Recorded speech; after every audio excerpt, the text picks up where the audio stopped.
Mission Impossible Dead Reckoning Part 1 is directed by Christopher McQuarrie once again and stars Tom Cruise, Simon Pegg, Ving Rhames, Rebecca Ferguson, and Haley Atwell. Guys, I have to say, I've been a sucker for these films ever since Ghost Protocol. I hopped on late. I did watch the older ones as well. Not a big fan, but Ghost Protocol got me in the seat. But I was so excited to go see Dead Reckoning Part 1. I actually, coming off the heels of Fallout, that was a phenomenal fucking film. I had no complaints with that film as well. But going into this, I went to go see this as the first IMAX Mission Impossible film I got to see on a Tuesday night with a packed audience, and I have to say, guys, I have no complaints with this movie.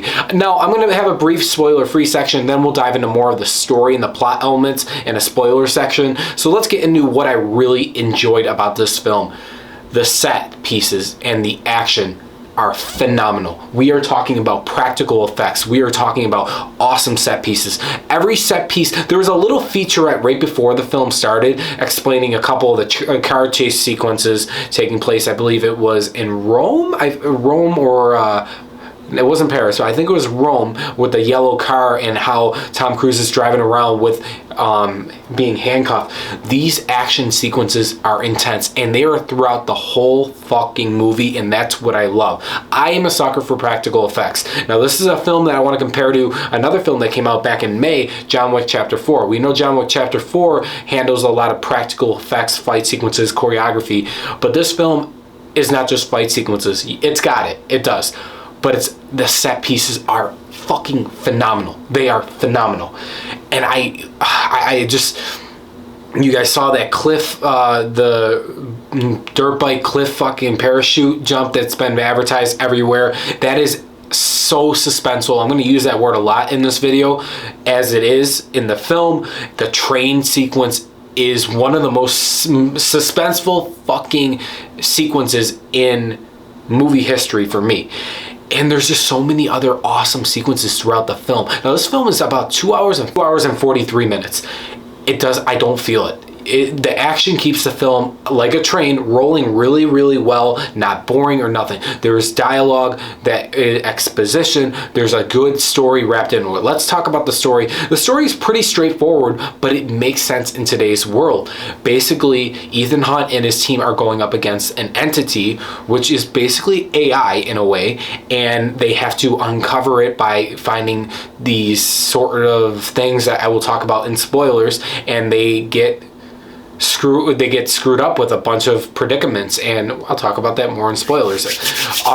But as for acting, I have to say, Tom Cruise, he's fucking phenomenal in this film. But Haley Atwell playing Grace in this film, the chemistry between her and Cruise is phenomenal, and I love her. She is beautiful, and honestly, she's a badass in this film, and I can't wait. Hopefully we get to see her more in the second film. I really do. Ving Rhames, Simon Pegg, Rebecca Ferguson's a given. They are phenomenal in this film. The addition of Izzy Morales playing Gabriel, he's a compelling villain. I'm not gonna lie, he is menacing. I believe he was in Mission Impossible 3. I believe that was the film that he was in, but then he ends up returning in this film, and I have to say that he is a menacing villain throughout the film, and I will talk a little bit more about him in spoilers. But also Pom Klementieff, I believe that's how I say her name. She was in Guardians of the Galaxy. She's a badass in this film, and I have to say, she did a great job being this kick-ass fighter lady. So she did a great job as well. Now, the score is once again composed by Lorne Balfe. I love Lorne Balfe. He always teams up with Hans Zimmer. You guys know that's my favorite composer of all time.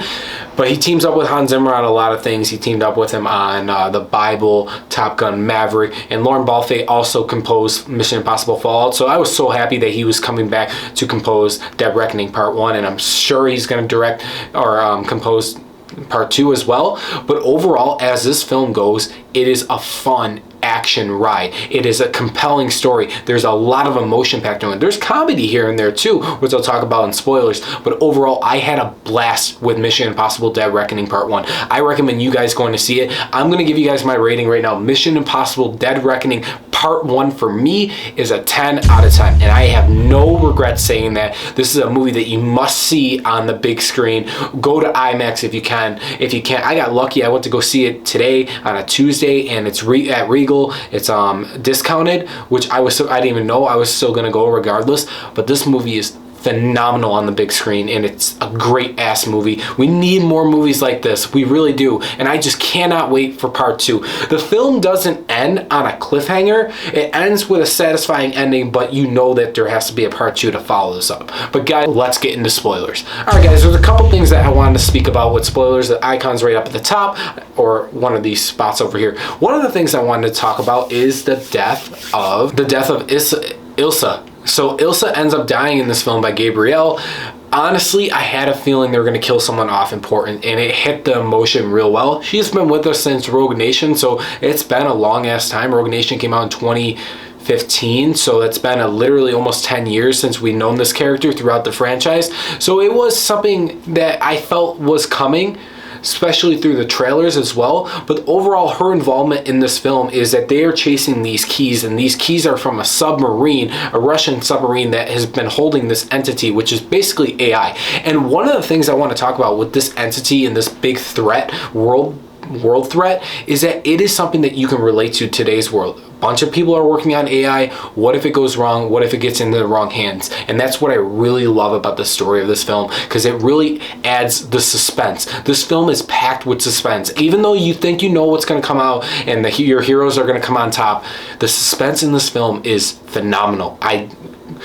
Christopher McQuarrie and Tom Cruise nailed that. But I have to say, so she ends up dying, but we see that basically Haley Atwell's character, being Grace, is kind of her replacement, and I really loved her character in this film. I think her and Cruise's chemistry are like dynamite, so I cannot wait to see more of her in this film. I just hope that in this franchise, I just hope that, like, I don't understand how they can keep topping this franchise every film as they go, and eventually they have to end. But Jesus, the car sequence where there's a yellow IMF car and they're fucking going around in circles, it was pretty funny. And that if you guys seen the film, you know what I'm talking about. But overall, like, all this stuff, these action set pieces are phenomenal, and they're I can't even speak.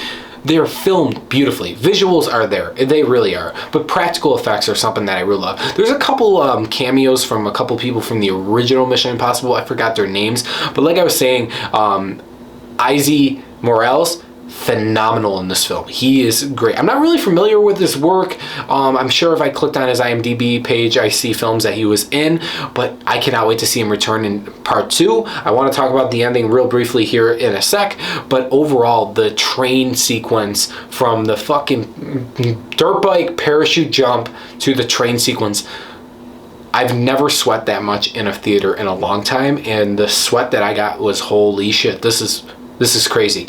And obviously we know Tom Cruise or Ethan Hunt's going to come out on top in that, but the way they handled the team element throughout this film too is that, like, he really couldn't rely on his team that much because AI was basically, the entity was hacking into his team.